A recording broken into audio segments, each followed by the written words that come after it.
Hello friends, welcome to economic shorts. आज के lecture में हम डिस्कस करने वाले हैं crowding out and crowding in phenomena को। ये मैं क्यों डिस्कस कर रहा हूं, क्योंकि जब इस बार का बजट आया है 2022-23 के लिए, उसमें गवर्नमेंट कह रही है कि हम अपनी स्पेंडिंग को इंक्रीज करेंगे, बोरोइंग को इंक्रीज करेंगे। उसके थ्रू क्या होगा कि क्राउड इन होगा, प्राइवेट इन्वेस्टमेंट भी इंक्रीज होगा। तो ये क्राउड इन और क्राउड आउट क्या होता है, इसको हम आज जानेंगे। तो सबसे पहले बात करते हैं क्राउड आउट फिनोमिना की। क्राउड आउट फिनोमिना क्या होता है? When government increases its borrowing to meet its spending needs that reduces the funds available for the private sector investment, then it is called crowd out phenomena. यानी कि जब government अपनी spending को increase करता है, किसके थ्रू? बोरोइंग के through. और जब अपनी बोरोइंग को इंक्रीज करता है तो जो फंड्स अवेलेबल होते हैं प्राइवेट सेक्टर के पास इन्वेस्टमेंट पर्पस के लिए, वो अगर रिड्यूस हो जाए तो उसको कहते हैं क्राउड आउट फिनोमिना। ऐसा क्यों होता है?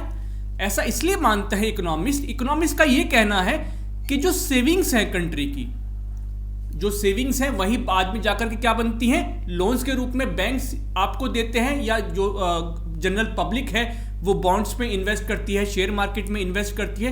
तो जो सेविंग है, जो जनरल पब्लिक की सेविंग है, वो फिक्स्ड है, ठीक है। तो उसमें से कुछ पोर्शन कौन ले जाता है?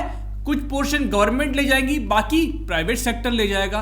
तो अगर गवर्नमेंट अपनी बोरोइंग इंक्रीज कर देता है, अगर वो मार्केट से ज्यादा पैसा उठाता है, ज्यादा कर्जा लेता है, तो जो प्राइवेट सेक्टर के पास फंड्स बचेंगे, मान लीजिए गवर्नमेंट अभी 50% ले रहा था मार्केट से, अगर वो 55% कर दे तो क्या होगा कि जो फंड्स अवेलेबल रहेंगे प्राइवेट सेक्टर के पास वो कम हो जाएंगे।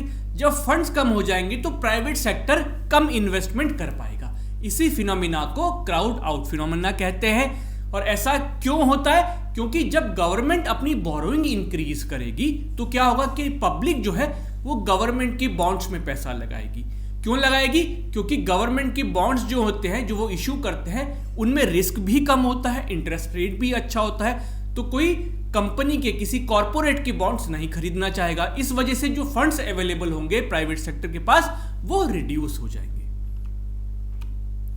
तो अभी मैंने डेफिनेशन बताई। This refers to a phenomena where increased borrowing by the government to meet its spending needs causes a decrease in the quantity of funds that is available to meet the investment needs of the private sector. और ऐसा क्यों होता है? जैसे मैंने बताया, if government decides to borrow from the private citizens by issuing bonds, these bonds will compete with corporate bonds and other financial instruments for the available supply of funds. If people decide to buy the government bonds, the funds remaining to be invested in private sector will be less. Thus some private or corporate borrowers will get crowded out, मतलब कि वो displace हो जाएंगे of the financial market as the government claims an increasing share of economy's total savings. जो मैंने बताया है उसी को ये वर्ड्स में यहां पर लिखा हुआ है। अब इसका उल्टा फिनोमेना क्या हो सकता है? ये हुआ क्राउड आउट, जब प्राइवेट सेक्टर के पास फंड्स नहीं है इन्वेस्ट करने के लिए, क्योंकि गवर्नमेंट की बोरोइंग ज्यादा हो गई है, गवर्नमेंट ज्यादा फंड्स लेकर के चली गई है। इसका कहना चाहिए इनवर्स क्या होता है? इसका होता है क्राउड इन। तो क्राउड इन में क्या होता है कि अगर गवर्नमेंट अपनी स्पेंडिंग इंक्रीज कर रही है थ्रू बोरोइंग, मतलब सरकार ज्यादा बोरो कर रही है और ज्यादा स्पेंड कर रही है, तो क्या हो रहा है कि प्राइवेट सेक्टर भी ज्यादा स्पेंड कर रहा है। उस फिनोमेना को कहते हैं क्या? Crowd in phenomena. ये कब होता है? मान लीजिए आपकी इकोनॉमी स्लो डाउन में जा रही है या फिर रिसेशन में है। तो इकोनॉमी में आप जब रिसेशन होगा या स्लो डाउन होगा तो क्या होगा? डिमांड नहीं होगी। डिमांड नहीं होगी तो प्राइवेट सेक्टर क्यों इन्वेस्ट करेगा? उसके पास अनयूटिलाइज फंड्स पड़े होंगे या सेविंग्स भी होंगी, तो भी वो इन्वेस्ट नहीं करेगा क्योंकि इकोनॉमी में डिमांड नहीं है।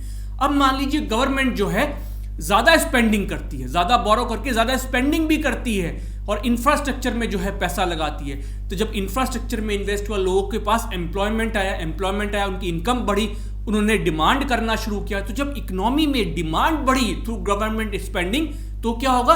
प्राइवेट सेक्टर भी आएगा कि भाई डिमांड बढ़ गई है इकोनॉमी पर, अब इन्वेस्ट करो, नई मशीन लगाओ, नई फैक्ट्री लगाओ, क्योंकि इकोनॉमी की डिमांड पूरी नहीं हो पा रही है। तो उसने क्या किया? गवर्नमेंट स्पेंडिंग जो इंक्रीज हुई बोरोइंग के थ्रू, उसने प्राइवेट सेक्टर इन्वेस्टमेंट को भी लेकर के अपने साथ आया।